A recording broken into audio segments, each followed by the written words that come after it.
You're muted. You are muted, buddy. Guys, I'm muted. Hello, how we doing? No, my name is Ryan Mosser. That is one of my best friends in the world, David Cahoon, and this is the Commissioner's Couch Fantasy Football Podcast. Welcome back to the show. You know, another Thursday night, another chance to settle in, kick your feet up, and keep grinding through this 2026 NFL draft class. Hard to believe, but we're officially hit episode 19 overall. Week 6 of season 2, David.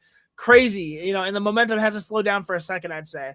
Yeah, it's going full speed ahead. We are, less than a month away from the actual NFL draft? Oh, man, I'm nervous, man. Whew. I'm excited. I'm nervous. I'm ready to go.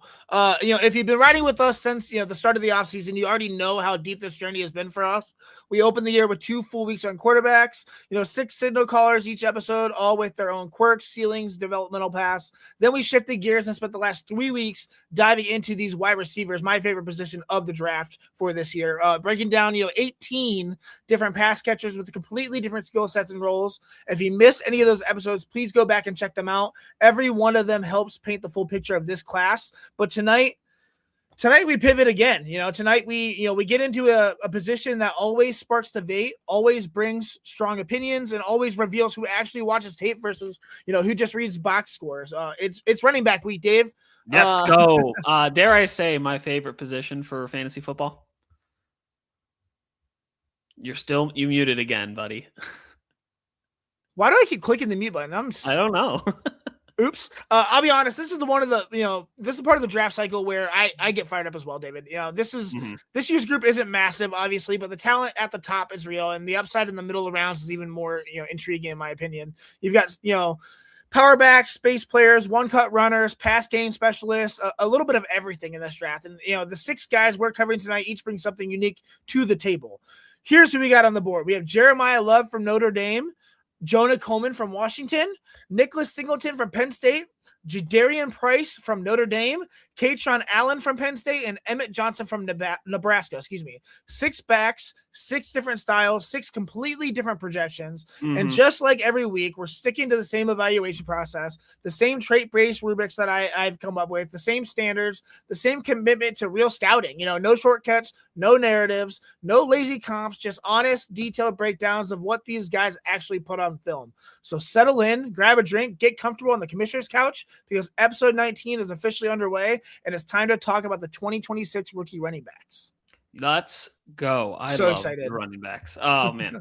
This is going to be a good year, too, for running backs, I think. They're sneakily good. They're not really getting the national attention like the wide receivers are right now, but I think there's a lot of value to find here. Yep. So real quickly before we jump in, if you're not following us, please go ahead and follow us. We're on Instagram. We're on X, Twitter, Facebook, YouTube. And then we're also live wherever you get podcasts. So Apple Podcasts, Podbean, Spotify, Audible, Amazon Podcasts, everywhere, literally everywhere. So wherever you're at, we're trying to be there. So give us a follow, turn on automatic downloads. You're not going to want to miss this because we're trying to get you an edge up on your fantasy football leagues before we even get to the draft. And so hopefully you're paying attention. And if not, go back and watch the other ones. Yeah. So real quickly, before we jump in, we do have some ads to read.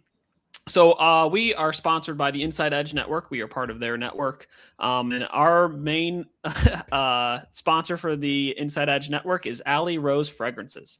Discover Alley Rose's collections of handcrafted candles and body mists made with clean, minimal ingredients.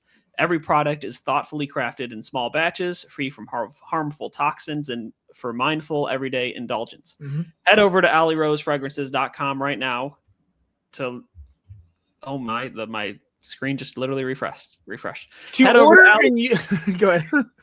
AlleyRoseFragrances.com right now to order and use special promo code InsideEdge20 to get a special discount on your order. Again, that is InsideEdge20 to get a special discount on your order. Capital I, capital E there, guys, for sure. Yes. Yeah, there you go.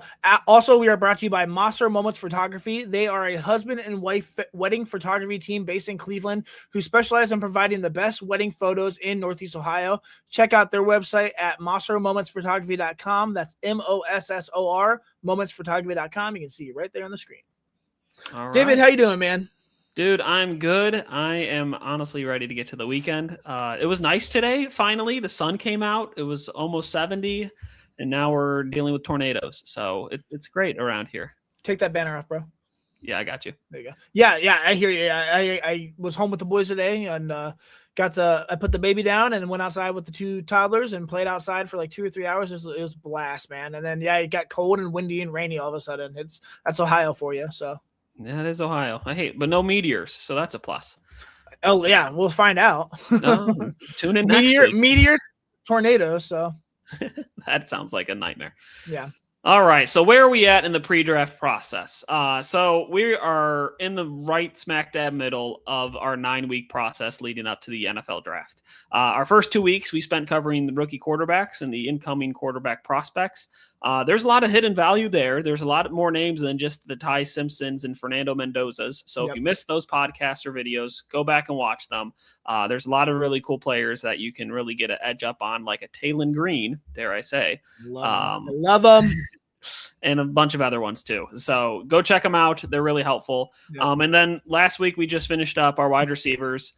We spent time, as Monster said, going over 18 different prospects for this upcoming draft. And honestly, we probably could have spent more time going over 18 more. There's that many wide receivers that could be really draft eligible and impact players in this upcoming year.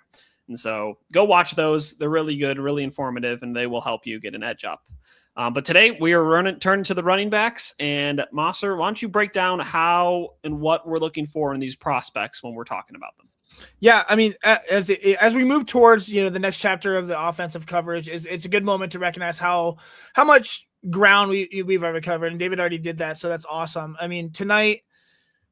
Sorry, I thought I was reading that part, so I delete that. But tonight we shift to the position, that brings its own set of challenges, set of philosophies and debates. Running backs just don't, complement offense. They shift in shape and identity. They influence structure, dictate tempo, and determine how a coordinator calls a game. And in 2026, this group is interesting to say the least. They have a huge mix of styles, explosive players, downhill bruisers, one-cut runners, multi-purpose weapons, backs who can stay on the field for all 3 downs. It's a position defined by nuance, instincts, and efficiency, and that's exactly why this class is so compelling. Before we get into the individual players, it is important to lay out how I personally evaluate the position because of, my running back rankings aren't built on box score productions or highlight reel runs. They're built on, a full scouting model I've spent years refining, a weighted, graded system designed to isolate, traits that actually translate to the NFL from college. The rubric looks at, how backs see the field, their vision, their ability to anticipate leverage, how they manipulate defenders, and how they process run concepts. It measures their burst, acceleration, agility, and log speed. Evaluates their contact balance, their power, their ability to finish runs. It counts for receiving skill, pass protection, alignment versatility, and it incorporates measurables and athletic testing to contextualize how a player's physical profile fits in today's league. Every category has a purpose, every score has a weight, and every evaluation is tied to what win on Sundays, not what looks good on the stat sheet. And just like with the receivers, this isn't a mock draft. I'm not projecting where these players will be selected or how teams might value them. I'm grading the tape, the traits, the decision making, the movement patterns, the functional athleticism. Sometimes that matches consensus, sometimes it doesn't. That's the point. The goal is to build a consistent, repeatable process that identifies which backs can actually hold up in an NFL backfield. With all that in place, I think it's time to dig into these 6 running backs we've covered tonight, man. Again, 6 different styles, different roles, different players who each bring something unique to this class. Go ahead and start, David. Let's get on with number 1, brother. Number 1. Number 1. Number 1, this should not be any surprise to anybody at all, but that would be Jeremiah Love, a running back out of Notre Dame. All right, Mosser, give me a breakdown. Where is he at on your list of running backs? You're not going to believe this. He is my number 1. No, what? He's my number 1 too. Yeah. Wow. There you go. Shocker. Wow. Wow. All right, so give us a little bit of a glimpse of who Jeremiah Love is. He obviously, we know that he tore it up last year at Notre Dame, has this really prolific draft profile heading into the NFL draft. But what did his college career look like? Yeah, I mean Jeremiah Love is one of those prospects whose resume reads exactly like the tape. He's explosive, he's polished, he's ascending every single year as well. He came into Notre Dame as a high end recruit with legitimate track credentials and the speed to shows up immediately on the field. His freshman year was more rotational, but even then you could see the trades. You saw his stride efficiency, the patience, the ability to hit a crease before a defense can even realize it was there. And once he earned a bigger role, he took off. In 2024, he put up 163 carries for 1,125 yards, averaged 6.9 yards per carry with 17 touchdowns, plus 28 catches, 237 yards, and 2 more scores through the air. I mean, that alone is a breakout season in itself. Absolutely incredible. Yeah. Then he followed it even, better with 2025, 199 carries, 1,372 yards, and 18 touchdowns. Another 27 receptions, 280 yards, and 3 more receiving touchdowns. That's just not just production. That's absolute dominance. And the best part is, how he got there. He didn't rely on raw athleticism. He became more patient. He became more decisive and, more complete every season. Notre Dame coaches raved about his maturity and how, quickly he absorbed coaching. He walked in as an athlete and walked out as a fully formed running back ready for the NFL day one. So, yeah, he's definitely ready to hit the ground running, pun intended. So you talk about like his growth and how he had that breakout season and then just followed it up by just smashing it out of the park this last year. Yeah. How would you, I guess, kind of say, how would he have grown from the start of his college career to now? What would be like the one thing that you think you probably saw that's helped him grow? I think just patience. He knew exactly, he learned where he wanted to go with the ball, and then he became patient with it. Before his freshman year and maybe even a sophomore year, he relied on athleticism more than his intellect. And I think combining the both really made him the pure back that he is today. So yeah, that's good. Yeah. All right. So when we talk about an archetype or a mold, how would you describe what he is? Because I feel like he's so talented that it might be a little bit hard. But how would you try your best to categorize it? He's the definition of a modern 3-down weapon. He's not just fast, he's controlled. He plays with a tempo that lets him read leverage, manipulate defenders, and then explode through space like he's shot out of a cannon. He's built for today's NFL. He can run, ride zone with patience. He can hit gap schemes with decisiveness. He can flex out and run real routes. His hands are incredible for a running back. He can turn a routine handoff into a 40-yard gain because of his acceleration is absolutely different. We saw that in the combine as well. Yeah. He's a smoother runner with elite burst. He's not reckless either. He's everything with him is efficient. Everything, the footwork, the pacing, the transitions. He's the kind of back who can, stay on the field for every situation and force defenses to account for him on every single snap. And that is crazy for an NFL running back today. Yeah, I agree. He's also just so fluid. I feel like whenever he's like running or trying to juke somebody out, he just looks smooth doing it. Looks effortless in a sense. All right, so give us a little breakdown on his categories. What are some of his strengths? What are some of his weaknesses?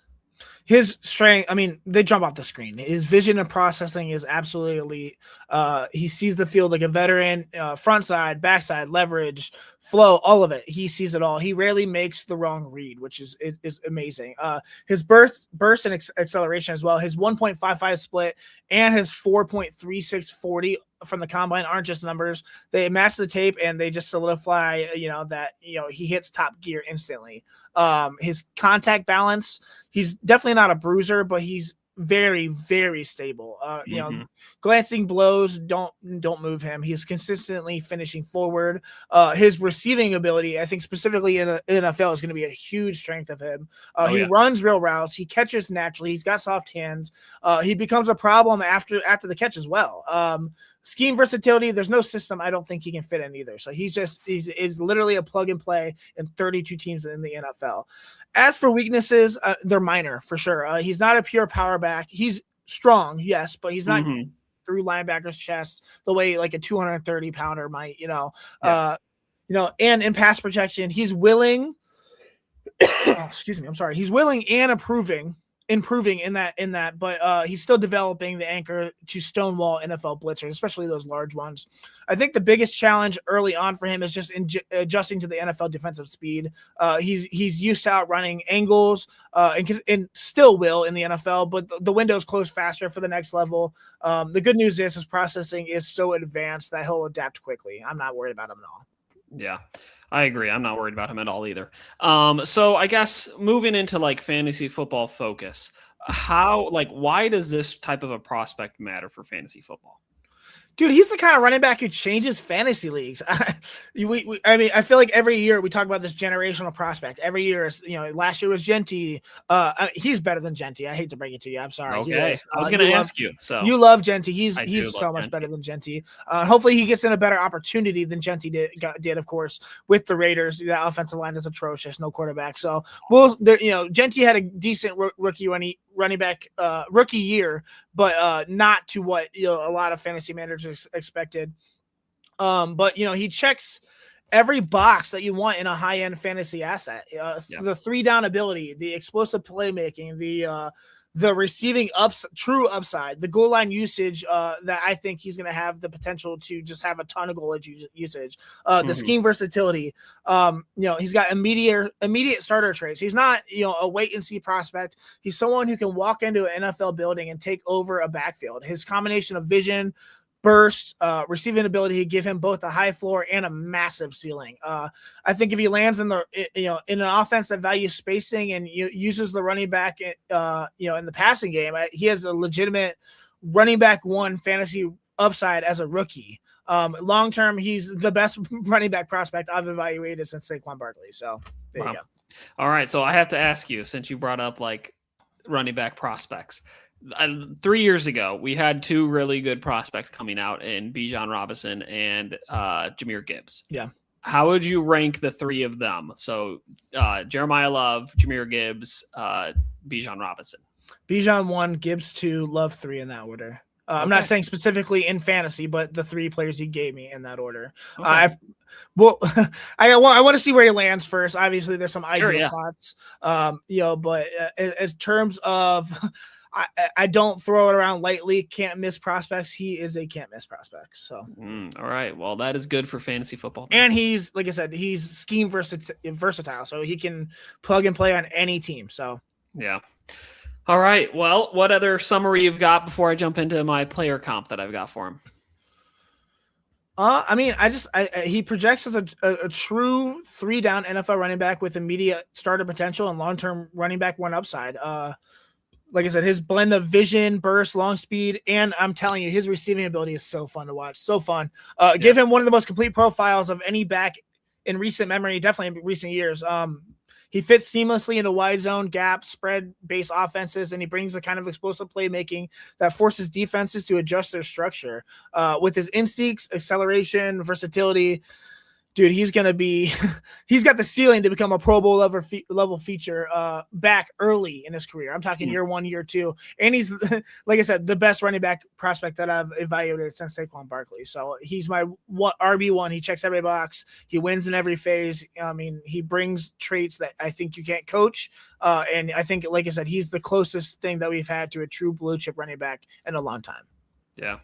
All right. Well, speaking of true blue chip running backs, my player comp that I've got for him is a blue chip running back. Okay. That would be LaDainian Tomlinson, all the way back from the San Diego Charger days.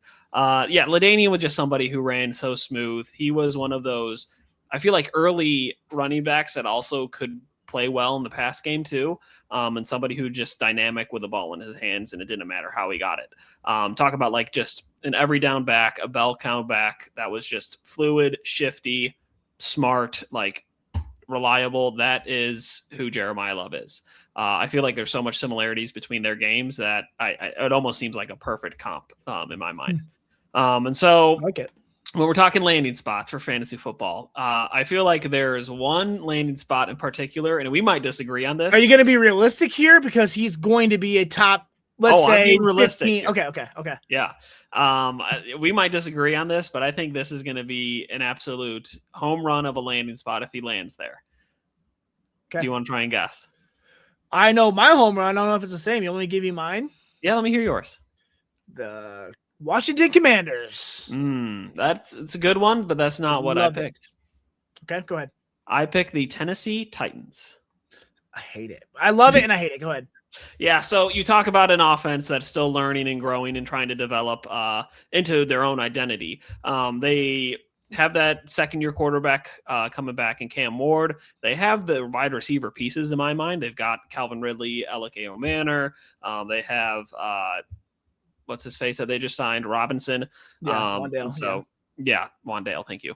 And so they've got pieces around them. They have a decent offensive line. They could probably still add to that. But really what they're missing is that run game to take some pressure off of a Cam Ward. And so you bring in somebody like a Jeremiah Love who can be that bell cow back from day one.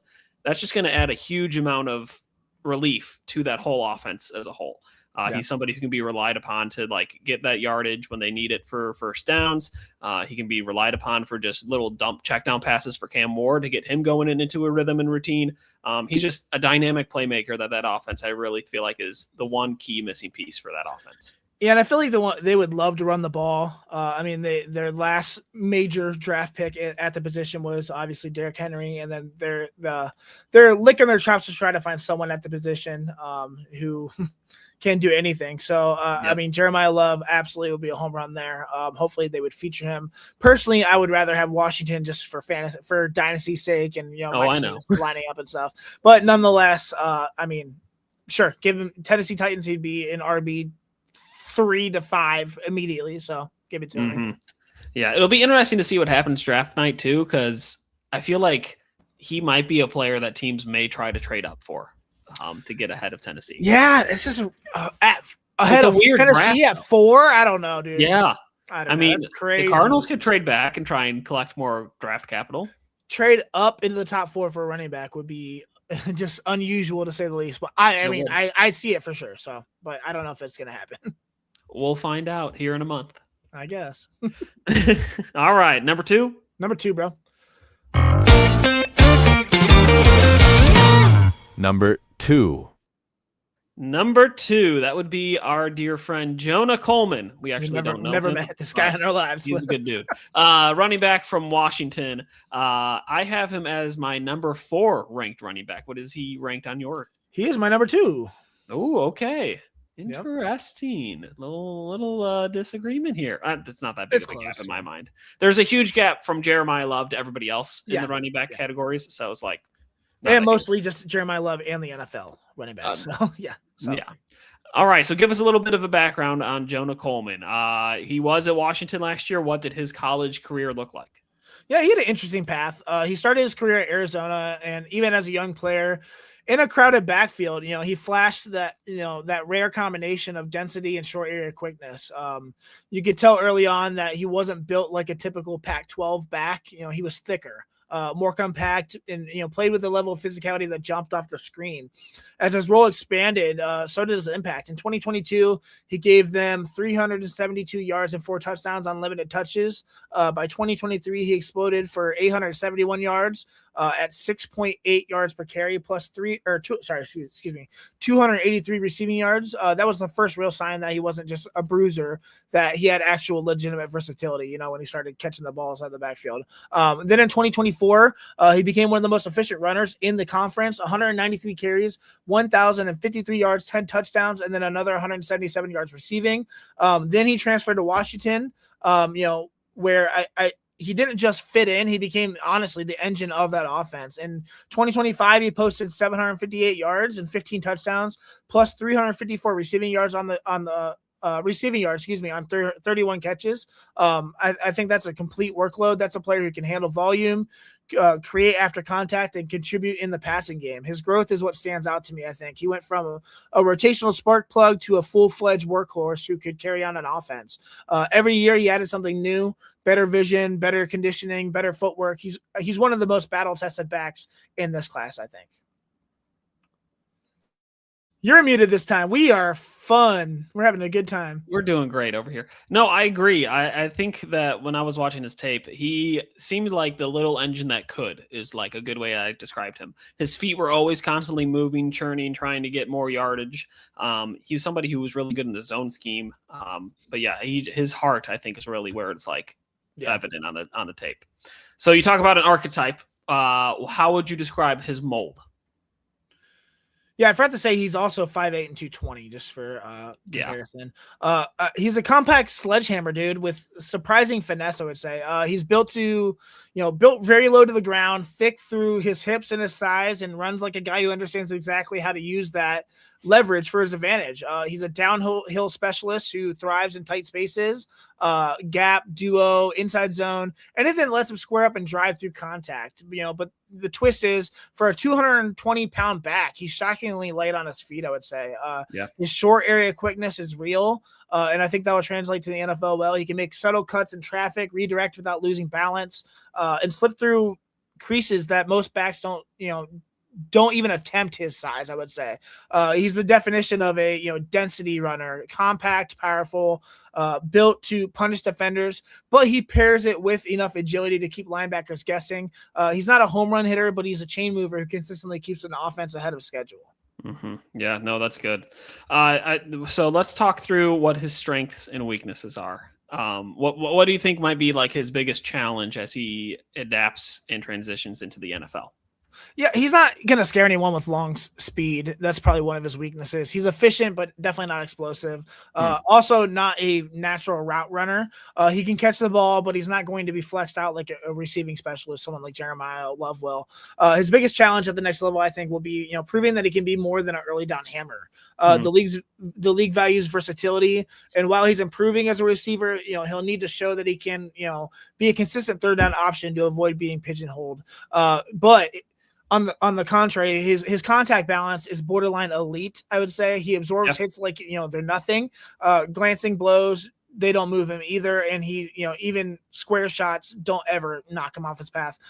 He's got great natural level for pad level and leverage, decent short area quickness, and he's got fantastic vision in tight spaces, and he's great at pass protection as well. He's probably one of the most advanced protectors in this class, which that will keep him on the field for sure if he can pass protect. So yeah, I agree. So let's talk through his summary. How does this matter for fantasy football? What kind of role can he carve out for himself here in year one? Yeah, it just depends where he lands in a system. I would say he could be a cheat code for fantasy if he lands in the right system. He's built for volume, short yardage, red zone, early downs, clock killing drives. Coaches love backs like this because they can stabilize an offense, I would say. From a fantasy perspective, what matters is he's a touchdown machine. I mean, you saw that in college. His frame and running styles scream goal line usage, and that's huge for fantasy. He's efficient. He doesn't need 25 touches to produce. He can give you 80 yards and a score on 15 carries, and that's a decent fantasy day.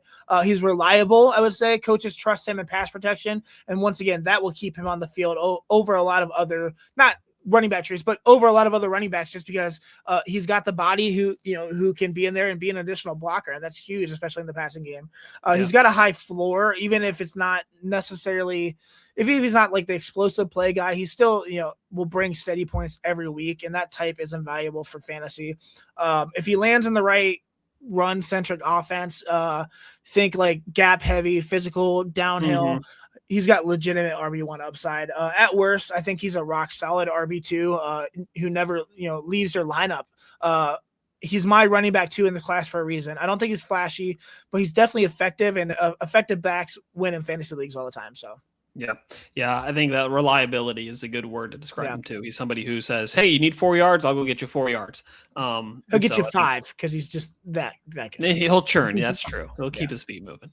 All right. So my player comp that I've got for him, it's somebody who I actually loved in fantasy football and held on to for a little bit too long. And somebody who had a very similar frame. What'd you say? I said, okay, I'm listening. Sorry. And that player was Devonta Freeman from the Atlanta Falcons. Man, you love Freeman. That's so I funny. loved Freeman. He was I loved him. It was like weird because his prime in fantasy football was right when like I started to actually be good in fantasy football. And so I don't know if you've ever been good at fantasy football. Okay. I've won our dynasty league before. Okay. So Devonta Freeman, talk about somebody who is a reliable yard churner, maybe not the biggest breakaway speed, wasn't very efficient in the passing game, but was somebody who scored a lot of touchdowns. And so I think that really translates well to Jonas Coleman's game. He's smart. He's somewhat patient. He's a yard grinder. He's not really afraid to go and get his nose dirty to go get that extra yard, to go get that touchdown. Yep. So when we talk about ideal landing spots for fantasy football, this one I think is a home run landing spot for him, because I feel like this offense needs somebody like this that can churn those yards to get those easy goal line touchdowns. And that would be the Washington Commanders. You talked about them last player. But yeah, the Commanders, they have a really good offense. They got a dynamic passing game. Jaden Daniels is really efficient with his legs, and so I'm sure you can do some fun read option with that. But they need somebody who can be relied upon in that running game to be like, hey, you need 4 yards, I'll go get you 5, and go score the touchdown for you in the red zone. And I think Jonah Coleman can be that for this offense. It might be a little bit crowded in that running back room. They've got a couple of guys that they're hopeful on. Bill Crosby-Merritt, who averaged like 2.2 yards per carry last year, and Austin Eckler, who tore every single thing in 55 years old. I think they signed Chris Rodriguez. I don't even know who else they have. I think they signed somebody else this offseason. I don't think it's that crowded. I think you would win. But I agree with you. It's not that crowded. But yeah, I think somebody like Jonah Coleman can come in and compete right away for snaps. He'd win that job. Get the job. And so I like that landing spot personally for fantasy football. But we'll see what I just want to go to running back with the Commanders. They deserve it, and so does my fantasy teams. So yes, I have a lot of stock on Jaden Daniels right now, guys. Okay, I'm freaking out a little bit. We need some weapons. Give him Jeremiah Love. I love him. He's great. All right. We have an ad here, Dave. You want to drop it? Yeah. So as we've said in our last episode, the Inside Edge Network has been growing rapidly here. And so we've got a lot of fun sponsors for our community here. And this first one is coming to you from Fanatics. Very grateful. Hey, everyone. This is David from the Commissioner's Couch podcast. Fantasy football fans, you found the #1 destination for all the officially licensed football gear you will need this NFL season. The NFL shop from Fanatics.com features sportswear and accessories from brands like Nike and New Era, as well as NFL coolers, so you can head to the tailgate repping your team. If you're looking to add to your collection of tailgate gear, you need to check out our grilling items and coolers. With official player jerseys, polos, and hats, we've got enough gear to keep you repping your favorite NFL team throughout the whole season. Go to Fanatics.com by using the QR code on the screen right now to celebrate your fantasy football teams. Again, that's Fanatics.com, or use the QR code on the screen to buy all the gear you need to rep your team. Good luck. All right, so we're going to have the good luck in fantasy football and Fanatic stuff. We're going to have the QR code right here above me throughout this next part of the It's on the other side. You keep pointing. There you go. Yeah. For this next part of the podcast. And so if at any point you want to scan something, please scan it to purchase anything. Go to Fanatics.com. It'll be Fanatics has some great stuff there too. So I'm not just saying that because they're sponsoring our podcast, but genuinely I bought plenty of stuff from Fanatics.com. They have I've gotten so many hats there and so many hoodies. It's a great spot. So go check them out. All right, so number 3. Number 3.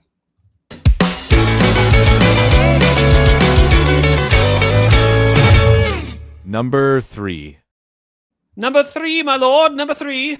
That would be Nicholas Singleton, running back for Penn State. All right, where do you have him ranked on your board? He's my running back 3. I'm going in order here so far. Oh, running back 3. Okay, I have him as my number 7 running back. Not bad. Yeah, still in the top 10, but a little bit on the lower side. I like Nick Singleton. I do. He's just not in the top 5 for me. But I hear you. Right on the border. Okay. All right, so he was the running back in Penn State. Tell me what his college career looked like. What was it like being in a backfield that was kind of split between 2 running backs, and how did he really separate himself? Nicholas Singleton, 6 foot, 219 pounds. He is my running back 3 on my big board. He came into college with, more hype than almost any running back in the country. Everyone who followed, high school football knew about Nicholas Singleton. And he lived up to it, from day one, I would say. He was Gatorade National Player of the Year, a blue chip recruit, and the centerpiece of Penn State's backfield the moment he arrived on campus.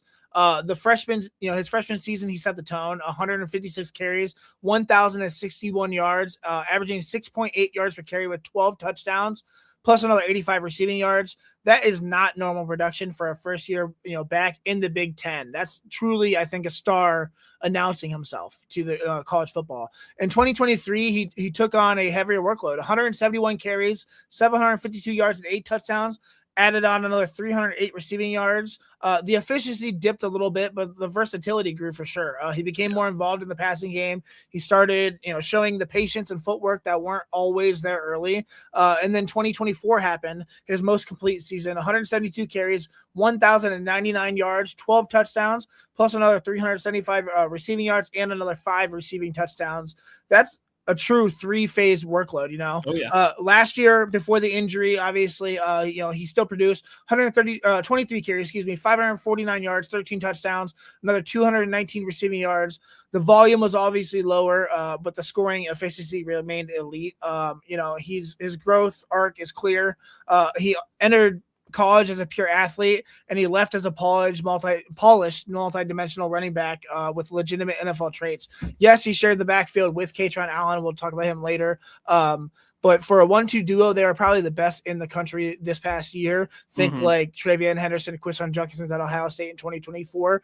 That's what they were trying to emulate this past year, and I think they did it just without the national pedigree because Penn State sucked. So what a disappointing season that they had. But oh well.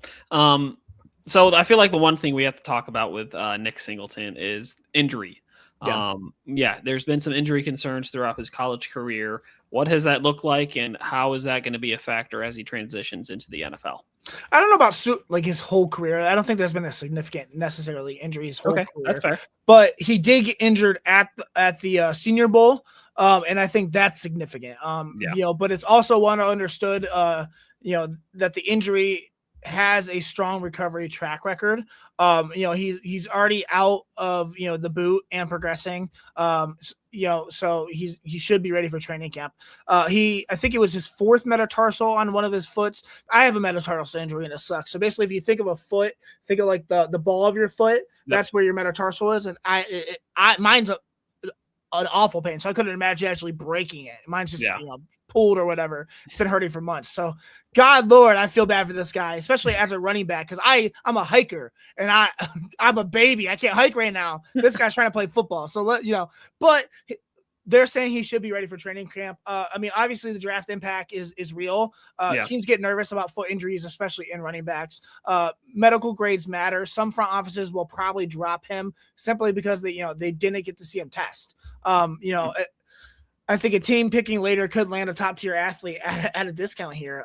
If he returns to full speed and all the signs point to that, someone is going to walk away with a steal. I think this is a temporary setback, not a long-term concern. So, yeah, no, I agree. And it sucks that the timing of it all, because he was really on the ascension last year, it felt like. But yeah.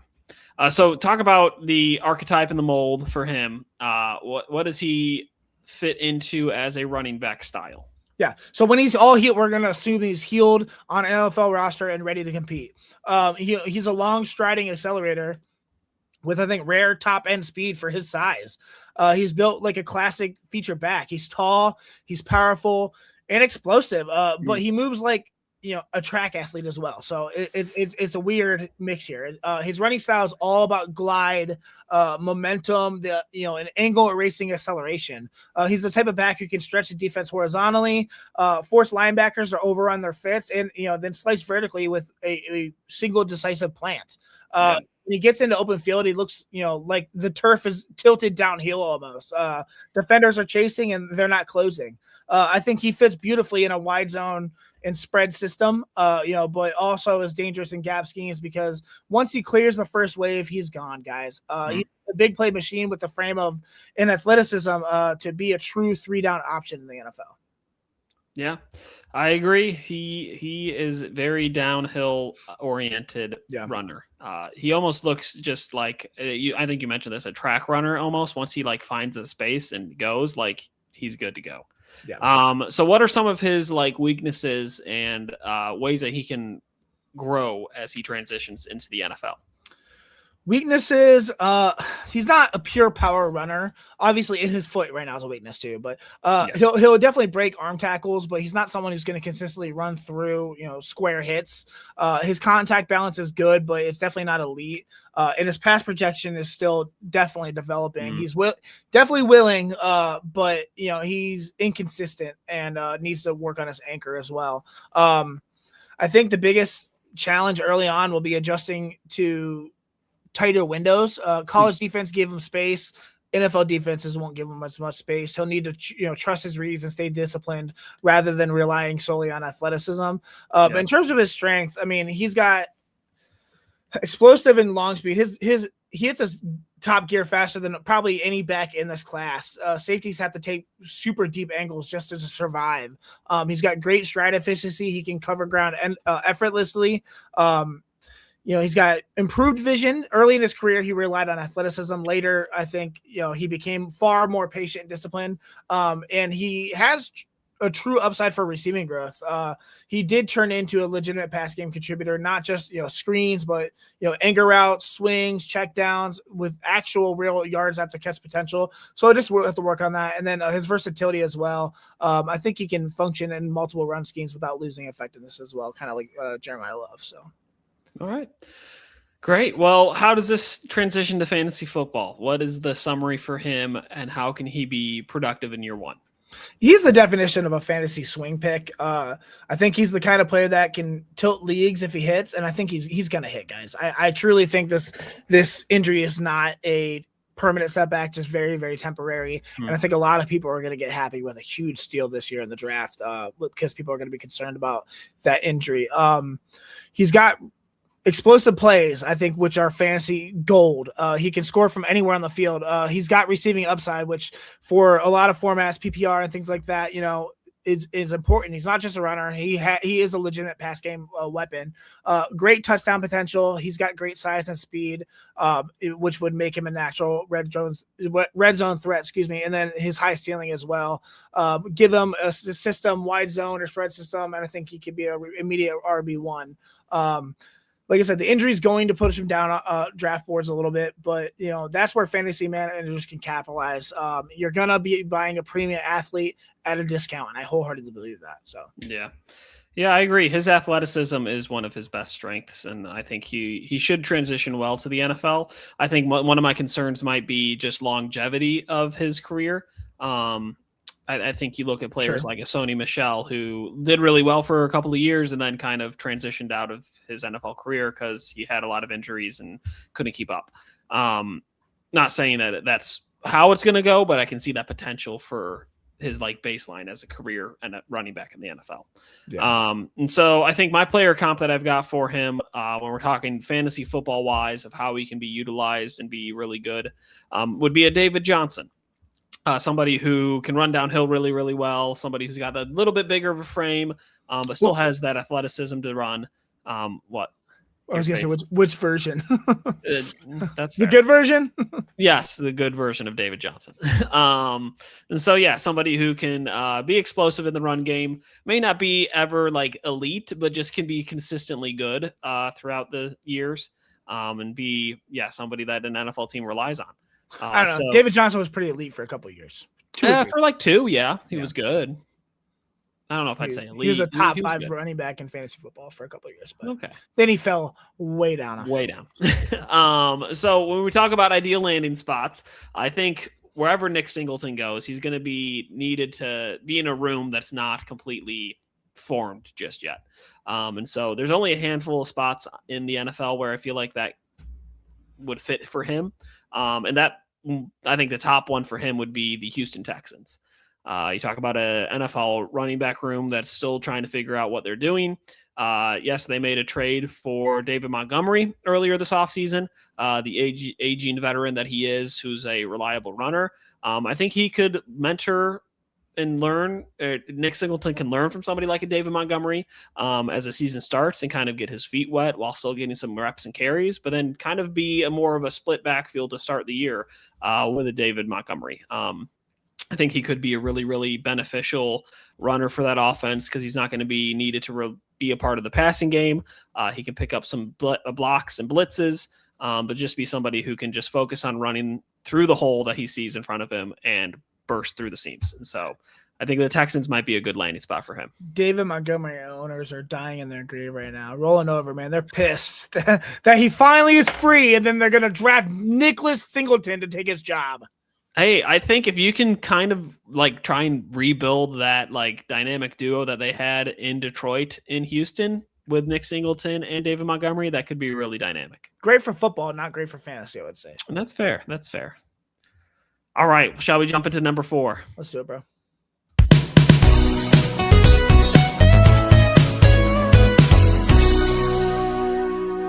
Number 4. Number 4, that is our guy, Jadarian Price. Our guy? I like him. Do you like him? Yeah. What do you have him ranked as? I have him as my number 2 running back. All right. He is, we're close. He's my RB13. Yep, I had a feeling. Yep. I had a feeling. I was like, he's going to be really low. Yep. I just have a feeling. Yep. Jadarian Price, Notre Dame running back, my RB13, 5'10" and 5'8", 203 pounds, ran a 4.49 40. Yeah. So, I mean, Jadarian Price he's interesting, I would say. Okay.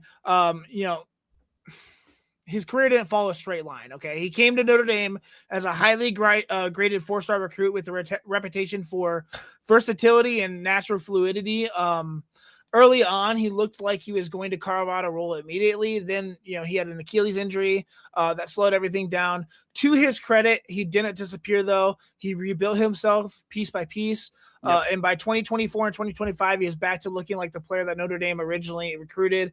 His projection reflects that climb. 2023, 47 carries, 272 yards and 3 touchdowns. Also had 5 catches for 65 yards and a receiving touchdown. Then 2024 is where he popped off. 120 carries for 746 yards and 7 touchdowns. And then 2025, 113 carries, 674 yards, and 11 touchdowns. Then added 6 catches, 87 yards, and 2 receiving touchdowns behind our consensus RB1, Jeremiah Love. Yeah. The numbers don't scream, obviously, workhorse, but they do show efficiency, explosiveness, and a player who maximizes his touches behind a premier running back. His coaches consistently praise his maturity and how he handled adversity, which he's obviously showed a lot with that Achilles injury and being behind the premier running back in Jeremiah Love. But he's still one of those guys who definitely grew into the role rather than being handed it. He definitely fought back and fought for that role. So yeah, absolutely. I think it's so interesting how there's been so many stories, especially this past couple of years, of running backs that have come out in tandems almost. It's like, hey, this whole committee's coming out in the draft. Pick your favorite one. Right. Like you can think back to Sony Michel, Nick Chubb. Last year, I feel like there was another duo. Judkins and Henderson. Yes, thank you, from Ohio State. And then this year, there's 2 sets of them from Penn State and from Notre Dame. And so It's interesting to see how this has kind of become a trend recently in the college draft. So you talk about archetyped. Let me hear what kind of mold that Price fits into for you. Yeah, he's a space-driven runner with a smooth, controlled style. He's definitely not a battering ram. He's got a lot of rhythm. He thrives when he can read leverage. He can glide laterally and then accelerate once he finds daylight. He fits the mold of a modern all-purpose back who excels in outside zones, spreads, RPO-based systems. He's patient early, I would say, sudden when he needs to be, and transitions from footwork to burst without a lot of wasted motion, which will be great in the NFL. He's slippery more than he is powerful. Definitely, I think defenders rarely get a very clean shot on him. He's the type of back who complements an offense rather than it's one that defines it. Put him in space, let him read flow, and he'll give you an efficient, explosive play on a couple of touches. So Yeah. Yeah, I agree. I like to describe him as like sneakily twitchy. Like he's not the type of person who's like has a freakish twitch that's going to make you juke out of your shoes, but he's like still sneaky, like, hey, I'll make you miss. But it's not going to be as like jaw dropping as some other players have been. Right. And so he's still got, I think, some good moves to really make people miss. So we talk about strengths, weaknesses for Price. What do you think will be one of his like biggest challenges as he transitions to the NFL? He's not a power runner. Mhm. He'll survive contact, but he's not somebody who consistently runs through square hits. Like I said, his anchor and pass protection is definitely still developing, and that shows on tape. He's not the type of back you want taking 20 carries between the tackles by far. His biggest challenge, I think, in the NFL will be proving that he can handle a consistent workload. I think he's a finesse leaning player in the league that demands physicality. He'll need to show that he can hold up in pass protection and create yards when when the blocking isn't perfect. But he does have great vision, great patience. His lateral agility is fantastic. He can string cuts together without losing balance. He's got a very good short area burst, 1.61 split, and a decent 4.49. He can accelerate quickly once he commits, I would say. Good receiving ability. He's one of the more natural pass catchers in this class, and can track the ball well and actually run a legitimate route tree. And he's got decent scheme versatility as well. So. Yeah, I agree. I think his vision definitely showed up on his tape. He's somebody who saw where the play was developing and was able to go find that hole and get to it. He's a good downhill runner too, I thought. So when you talk about fantasy football, how can he be relevant in year one for a lot of our viewers? He could be a guy that sneaks up on fantasy managers if he lands in the right situation. I don't know. A lot of people are projecting him at the late in the first round, early second round in the NFL draft. No effing way, guys. Insane. An NFL player team drafts him in the first round. What are we doing? Nonetheless, I don't know. He brings three things that matter in fantasy. I'd say explosiveness in space, receiving upside, and efficiency on limited touches. He's not a volume back, at least not right away in the NFL, but he's the type of player who can carve out a role as a change of pace option, and earn more work as he proves himself. PPR formats, he has a real value because of how natural he is as a pass catcher. Why do I have him lower than consensus? Like I said, a lot of people project him a late first round pick. I think his projection is narrower. He needs the right scheme, the right usage, the right offensive structure to maximize his skill set. Other backs in this class bring rarer traits or more universal projection. I think his ceiling is definitely tied to scheme. His game is built on finesse and not force. His long speed is good, but definitely not special. And his pass protection is a definite work in progress. And other players I just think have rarer traits than he does. But if he does land in a creative offense that values spacing and uses the running back in the passing game, I think he can absolutely become a fantasy contributor and potentially a weekly flex option with upside. But I don't think he's the RB1 that everyone is thinking he is. So honestly, I would agree with that. I don't think any running back necessarily is a day one RB1 outside of Jeremiah Love in this draft. So I would agree with that. Yeah. But I do think in the right situation, as you said, he could be really dynamic. Yes. And so we talk about player comps. The one that I gave him was also somebody who I felt like was very relied upon where he was playing at. And that is Felix Jones, a throwback player, but Felix Jones. Okay. Somebody who was kind of sneakily good, sneakily twitchy, had good vision, good burst. Was not maybe the most like household running back name ever, but was just dynamic and efficient with the touches that he got. And so I think a great landing spot for him, for Price, would be the Denver Broncos. You talk about a running back room where they've got kind of that bruiser already in the running back, but they kind of need somebody that can help out in more of the passing game and maybe just be a little bit more of a change of pace back, like you said. And I think Price could be a home run hitter for them. He can be somebody that can just get the ball dumped to him from Bo Nix, get some clear green grass and just go. Yeah. And so I think that there's potential there for him to be a really, really good value piece. And somebody that could really be a huge momentum shifter for that offense. And so I think I like that one personally. And I don't think a lot of people are thinking running back for the Denver Broncos, but I think it could be a good fit.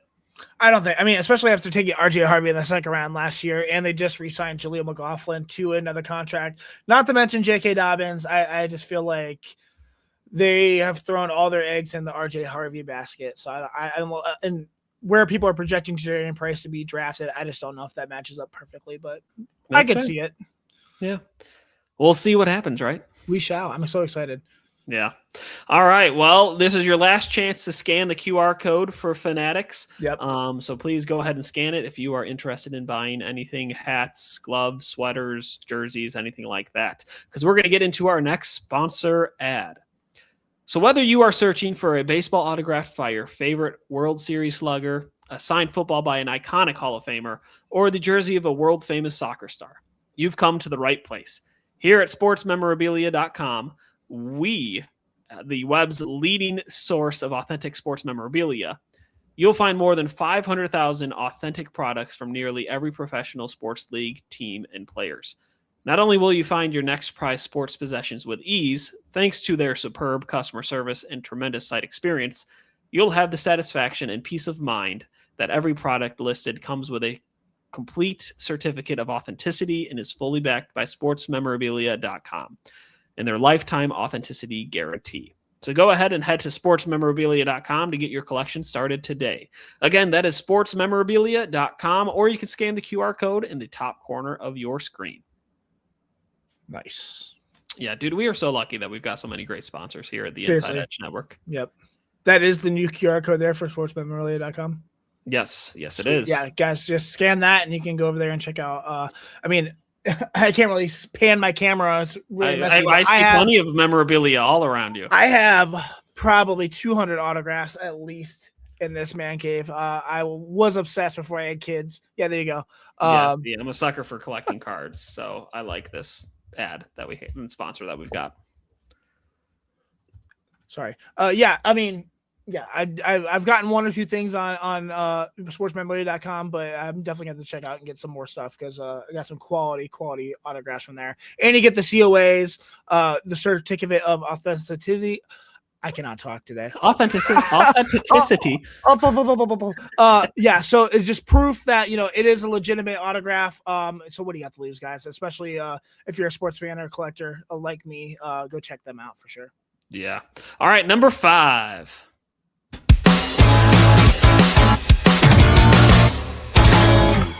Number 5. Number 5. That would be SpongeBob one. Kaytron Allen, running back from Penn State. So our second Penn State person. Yeah, I don't know, Moss. We've done a lot of other running backs, but I like this one a lot. Where is he ranked for you? He's my RB4. He's my RB3. Look at us. We're Right in there. agreement Nice. here. Yes. Yeah, I really liked his tape a lot. He was somebody who I was a little unsure of, but once we started getting ready for this episode, I was like, no, he's much better than I actually remembered him being. So give us a little bit of a glimpse of who he is. What was his college career like? Who is Kaytron Allen? Dude, I've been on Kaytron Allen for several years. I've mentioned this a few times throughout the episodes, but I'm in a C2C fantasy football league, so that's college to Canton. So you draft college players and then farm them into a dynasty league into the NFL once they get drafted. And I've known about Kaytron Allen for years, and I love this dude. I love him. He is one of the most dependable, steady climbing backs in this entire class.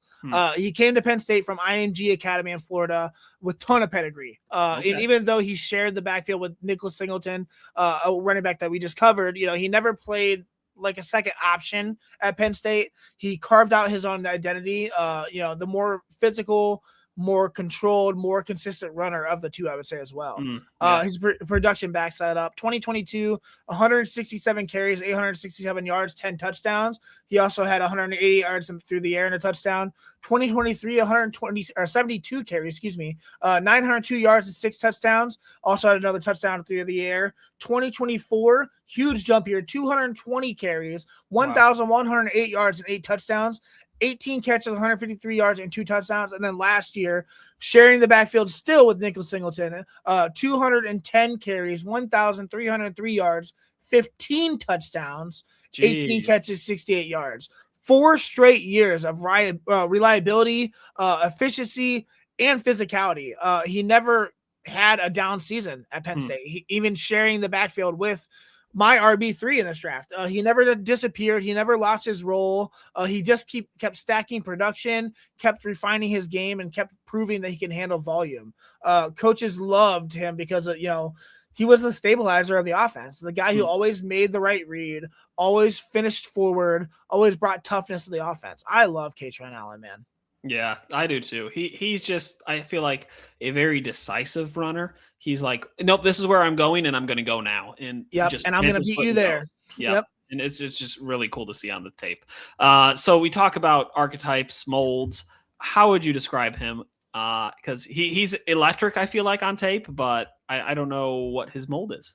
He's, I would say, a classic interior grinder with modern polish. He's built low, dense, compact, and runs exactly like he looks. He is square. He is balanced. He is hard to knock off his path. The type of back who thrives in the trenches, gap, duo, inside zone. That's his playground. That's where he loves to be. He's not flashy. He's definitely a space-driven runner. I think he's a technician as well. He wins with footwork, with leverage, discipline, patience. He's the guy who turns a block 3-yard run into 5. He's the guy who converts 3rd down and 2 without drama. He's the guy who keeps an offense on schedule. He fits the mold of a physical early down workhorse who can, I don't know why I said that weird, workhorse who can handle volume and wear down a defense over 4 quarters. I did forget to mention he is 5'11", 216 as well. So yeah, so good size frame, but not maybe the biggest guy, but good size frame. Right. So when we're talking about him transitioning to the NFL, what do you think will be one of his biggest challenges? Biggest challenges for him. I don't think he's the big play threat that a lot of teams love. He's not going to outrun safeties or, flip the field with long runs. His receiving ability is also functional, but he's not a route expansion candidate. He's a reliable check down option at most, and not necessarily a mismatched weapon. His biggest challenge in the NFL, I think, will be proving that he can be more than an early Don Hammer as well. He needs to be versatile. He needs to be dependable, and he'll need to show that he can contribute on passing downs for sure. So, but he's got fantastic, elite strength. He's got, great balance through contact. He's got fantastic footwork leverage. His vision is great, especially in tight spaces. He's probably one of the best pass protectors in this class as well. Yeah, I like that. I think when you mentioned the balance, though, that was one thing that I also forgot to mention earlier about his tape. He'll get hit, but still maintain his balance and keep his feet under him without getting out of control. Right. It's truly, I think, a great strength that not a lot of running backs have in this class. So talk about fantasy football. How can he be productive in year 1 for people? I think he's the type of back who becomes a fantasy staple because he's predictable in the best way possible, I would say. He's a touchdown scorer. You saw that in college. Yep. His frame and running style scream goal line usage. He's a volume-friendly back. He was trusted in Penn State. The coaches trust him. He didn't make many mistakes, if any, and he earned his carries. So that's huge. I think he's efficient as well. He doesn't need explosive plays to produce. He grinds out and gains steady yardage just the way he plays. He's durable. 4 years of consistent production at Penn State tells you everything you need to know, I would say. I don't think he's, the league winning archetype player, like a home run hitter, of course. But he's the kind of player who gives you RB2 numbers every single week. And if he lands in a run centric offense, I think he could flirt with RB1 production. He's my RB4 because he brings a high floor, translatable skills, a style of NFL coaches love, He may not be flashy, but he is reliable, and he's going to be reliable for a long time in the NFL. Yeah, I agree. He is a definitely trustworthy running back. Yes. That coaches will love. So player comp that I've got for him, I was actually kind of hard pressed to find somebody that matched like his play style. But I think the best one that I could come up with was Kyron Williams and the Rams. Ooh, I love that. Give me Somebody Kyron who- Williams as Kaytron Allen. That'd be sweet. That would be great. But somebody who's just reliable and somebody that the coaches love. He's got good balance, good vision. I think Kaytron Allen is a little bit more decisive of a runner than Kyron Williams is. Right. I think he's better at planting and going and hitting a hole and going vertical and not going horizontal. I think Kyron is very good at going horizontal on the field and finding and beating people with speed. But I think Kaytron Allen will be much better at like going downhill and getting to the hole and beating people there. I think the ideal landing spot for Kaytron Allen is going to be in an offense where it may be a little bit more focused on the pass game to start, but they don't have really much of a running game, and he can kind of be that reliable piece that coaches will like, hey, we need 2 yards, go get the first down, he'll get 5. And so I think the Minnesota Vikings would be an ideal landing spot for him. You talk about a dynamic passing game that they have. They just brought in Kyler Murray to be the quarterback, most likely. I think he could be a really good dynamic running back for that room to help them A, in goal line, but also B, to just be somebody, hey, I'm going to go get 4 yards right here to get us to 2nd and 6, help our offense keep the chains moving, and keeping their offense on schedule too. And so I think that would be a really great landing spot. He would get a lot of red goal line work, red zone work, and probably score a lot of touchdowns. And so I think it would be a perfect landing spot. Maybe a little muddy waters, I'd say. I mean, Jordan Mason's there. They just re-signed Aaron Jones, and we saw what those two guys mixed together in a backfield looked like. So I think he'd have to probably win outright, which I don't know if he would his rookie year, but in that offense, especially with Kyler and the receiving options, maybe Hockenson will take a step up after a disappointing year. I think they'll definitely need a more dynamic running back, and Kaytron Allen can be that guy. So yeah, and they need a young running back because they're getting old in that position. Old and hurt, brother. Yep. Yes. All right, our last player, number 6.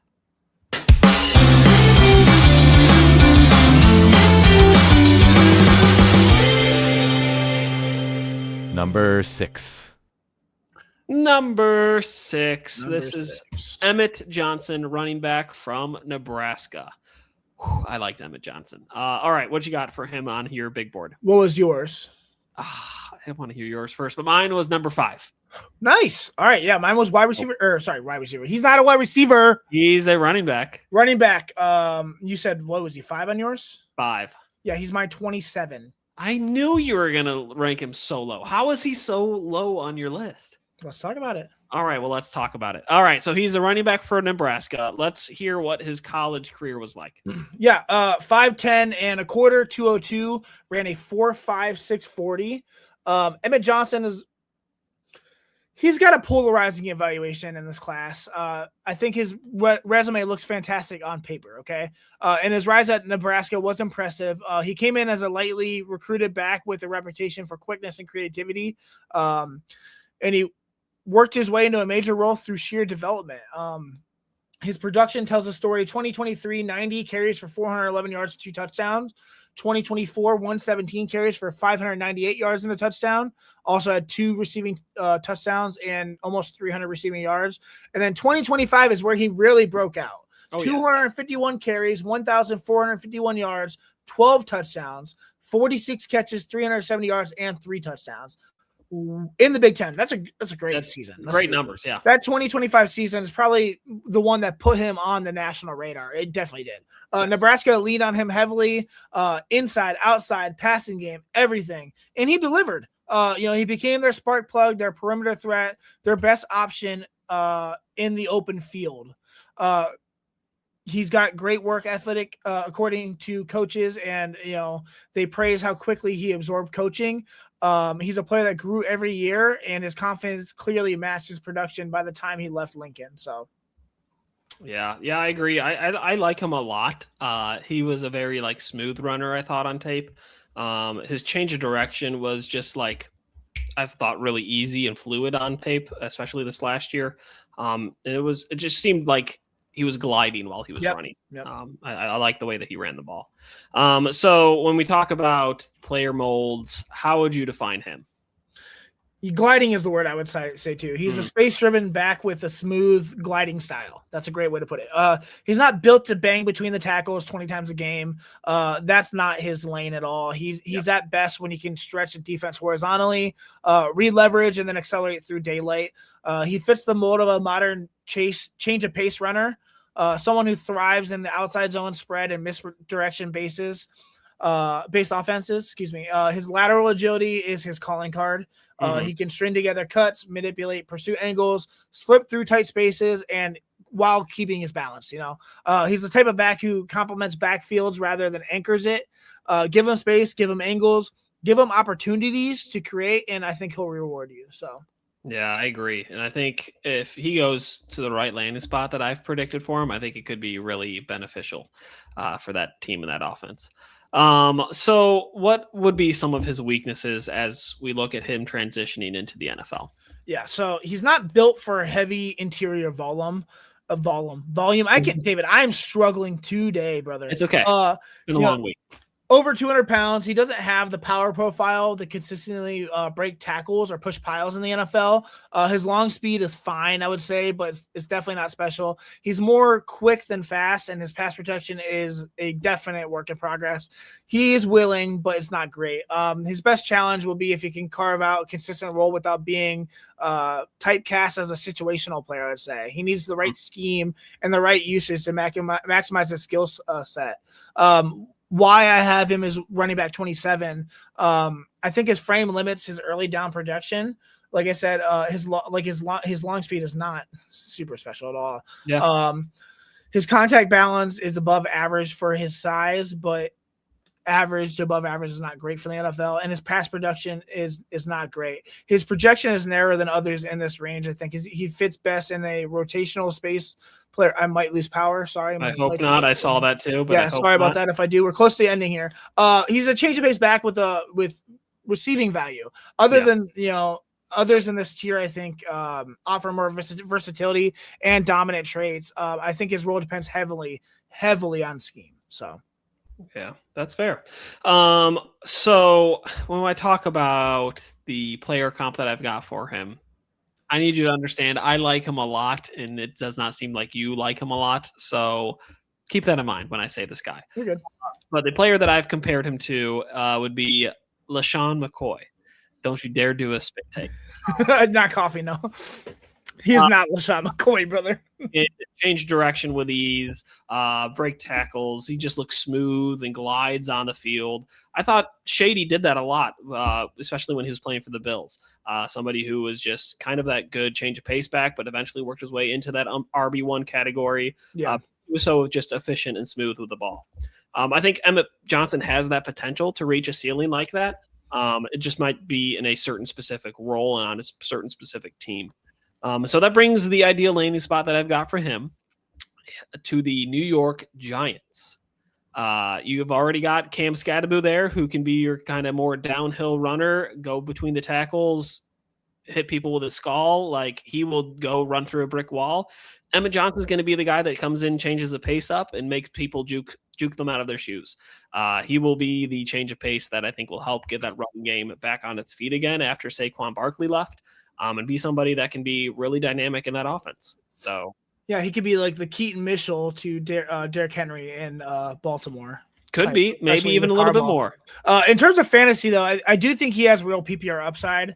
I do think he's one of the better receiving backs in this class. Yeah. He is explosive in space. I mean, give him angles and he'll produce chunk plays. I just don't think he's a volume back. I think he's a complementary piece, definitely not a bell cow. And like I said, that scheme is imperative. He needs a scheme that runs outside zone, spread, misdirection. That's where he thrives, and that's contingent on where he goes. If he lands in a creative offense that values spacing and uses the running back in the passing game, I think he could be a fantasy flex with upside. But if he lands in a downhill, gap-heavy scheme, he's going to struggle to carve out a meaningful role. He's my RB27 because I think his projection is narrower than the guys ahead of him. The right situation is going to be the most important thing for him, especially in fantasy football. Yeah, that's fair. It'll be interesting to see what happens. Some people have him as RB2, which I just don't see it. Yeah. But, I mean, off of 1 year, I don't know. That one year was dynamic. Don't get me wrong, but I agree with you. That may be a little ambitious. But I digress. All right, we got one last sponsor read to get through, and we'll call it a night after that. But yeah, are you looking for an energy drink that does not crash your day? Well, I'm here to talk to you about Dubby Energy Drinks. Clean energy, bold flavors, no jitters, and no crash. It helps you lock in and stay focused. See why people won't shut up about Dubby at dubby.gg. That is the actual website for it, dubby.gg. There are over 15 flavors to choose from. Be sure to use the promo code InsideEdge10 to save 10% on your order. Again, that is InsideEdge10 to save 10% today. Yeah, again, guys, if you are rocking with the show, please do us a massive favor and hit all of our socials. Like David said earlier in the show, we are everywhere. We are on Twitter, TikTok, Instagram, at The Commish Couch, and on Facebook under The Commissioner's Couch Podcast. Every one of those pages will take you to our website that's linked and pinned, thecomishcouch.podbean.com, and that link takes you straight to our hub where you can find us on everything. Apple Podcasts, Spotify, YouTube, Amazon Music, iHeartRadio, Player FM, Listen Notes, Podchaser, Boomplay, Podbean app, everywhere. Click the platforms you use, follow the show, subscribe, drop a 5-star rating, leave a review, turn on notifications, and set episodes to auto download. Also, please again follow us on all socials at The Commish Couch, and please again just show us some love. Even doing a couple of those things help us out so much more than you know. Mm-hmm. And if you play fantasy football, I say this every single week, guys. Or you just love the game, you're going to want to stay plugged in. Let David and I be your competitive edge all season long. We're going to win some championships together, guys. Once again, a huge thank you to Monster Moments Photography as well. Monster Moments Photography is a husband and wife wedding photography team based in Cleveland, owned and operated by myself and my wife, Ryan and Hallie Mosser. For the past 10 years, they've captured more than 100 weddings across Northeast Ohio and beyond, always working together as a true two-person team. Their style centers around authentic, emotional storytelling, documenting the real moments between two people in love and creating images that feel natural, comfortable, and true to the couple. Rooted in Northern Ohio, but inspired by their travels, Ryan and Hallie bring a warm, personal approach to every wedding day. Their work blends experience, consistency, and a genuine passion for helping couples relive their best day through timeless photography. Learn more at monstermomentsphotography.com. That's MOSSOR, momentsphotography.com, right there. It is on the screen, so go ahead and go there. But yeah, as somebody who just got married in the last year, they are great at what they do. They made me and my wife look beautiful on our wedding day, and I mean, it wasn't hard to do. You were so beautiful, David. Oh, well, thank you. I loved you in that dress. Stupid. All right. Well, okay, guys. That wraps up the first week of the running back room. And what a way to kick things off. This position always reveals something different about the class, and tonight was no exception. These 6 backs force us to look at the details that matter. How they see the field, how they accelerate, how they finish, how their traits actually hold up when the game gets fast and physical. This is the part of the draft cycle where the boards start to take real shape. You can feel the tiers forming, the separations happening. We're so excited to continue. We're gonna bring this to you every single Thursday. We're not just listing names. We're not building we're building standards. We're building a board that actually means something, and we're nowhere close to be done. Next week we stay right here in the running back room, and the next wave of prospects bring a completely different set of styles, roles, and projected challenges. More power, more speed, more specialists, more guys who can carve out real NFL jobs if they land in the right system. Next week we're going to be going over the running backs. Damon Claiborne, the running back out of Wake Forest, Seth McGowan, the running back out of Kentucky, Le'Veon Moss out of Texas A&M, Jaden Ott out of Oklahoma, Mike Washington Jr. out of Arkansas, and Roman Hemby out of Indiana. So if you miss any part of this journey, quarterbacks in weeks 1 and 2, wide receivers 3, 4, and 5, or tonight's breakdowns, go back and catch up. Every episode builds on the last. Every evaluation adds context. And if you're trying to dominate your fantasy football leagues, guys, or just understand this class better than anyone else in your circle, these shows are your roadmap. Last week I was sick. We weren't unable to go live. We did get the last 6 wide receivers on our boards to make it 18. Yesterday it was pre-recorded. We have that up and running on all socials. Go go check that out because I promise you probably have not seen it because we didn't go live and it was not on Twitter live. So go watch that. It's awesome. It's the really guys good, that we break down, this wide receiver class, like David said earlier, is really deep, and we probably could have gone 3 more episodes just on the position. Oh yeah. But we wanted to break down at least 18. And next week we're going to continue with the second week of running backs. A huge thank you to my guy David Cahoon. Follow him on Twitter at DavidCahoon24. My name is Ryan Moster. You can please, follow me on Twitter at DynastyCLE. We will see you next Thursday live at 7 p.m. as running backs week 2 takes center stage. Season 2 keeps on rolling, and the deeper we go, the better this class gets. And we're so excited. We will see you guys next week. See y'all next time.